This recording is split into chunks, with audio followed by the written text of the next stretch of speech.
I've been thinking about building a Cub just like I wanted for a long time. I guess it was just after Thanksgiving of 2017, Brad stopped by with the FX-3, and I went and flew it, and it was what I had been looking for. I'd flown the X-Cub. I really liked the X-Cub, but I didn't want a Part 23 airplane. I wanted an experimental amateur built airplane.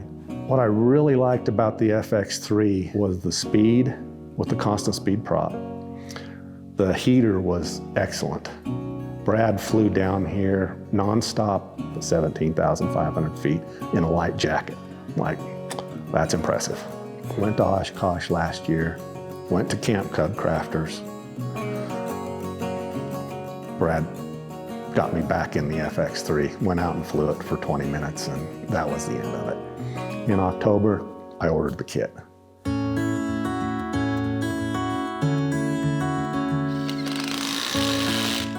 Kept watching and received an email that it's shipping today, and I had a tracking number. I'm like, okay.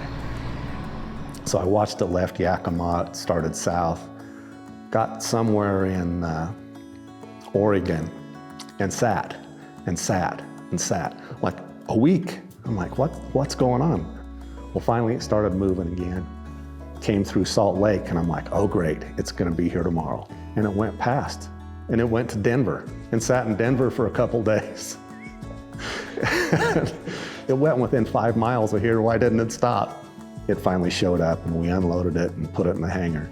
Took the sides off the box and sat in a chair and was just sick to my stomach for about 2 hours. Dave Embry, that's built several of them, I emailed him. I don't know where to start, Dave. He's like, just find a box with the manuals and the packing list, start opening boxes and going through it and touching every part and learning about it. That helped. I started on the wings, just step by step, and the quality of the parts and how they fit was just so impressive. My other colleagues around the airport that have built airplanes, they stopped in and they couldn't believe it. They were like, wow, this is amazing. Right now, I have 319 hours into the build.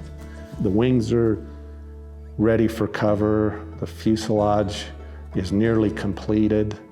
I've never built a kit airplane before, and the entertainment value of the build, in my opinion, the entertainment value is worth it.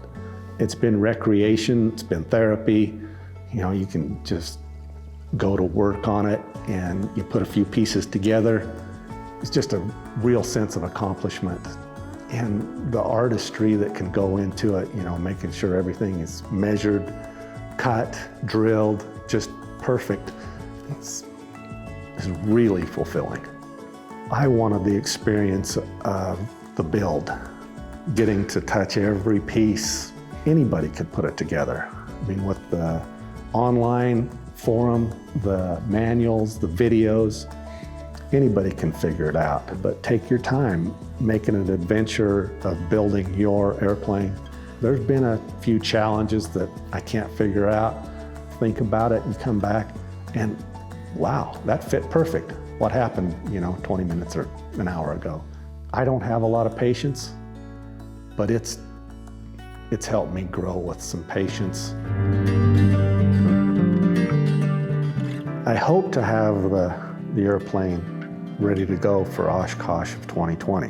One of my wife and I's plans is to take a year and fly this Cub to the West Coast, and then up the West Coast and hit Alaska in the summer, and then bounce around along the northern tier of the US and end up in New England in the fall for the color changes, and then down the East Coast, the Southeast, first part of winter, work our way across the southern US and end up back in Southern California and back to here the following spring. So that's one of our big goals, is to be able to do that.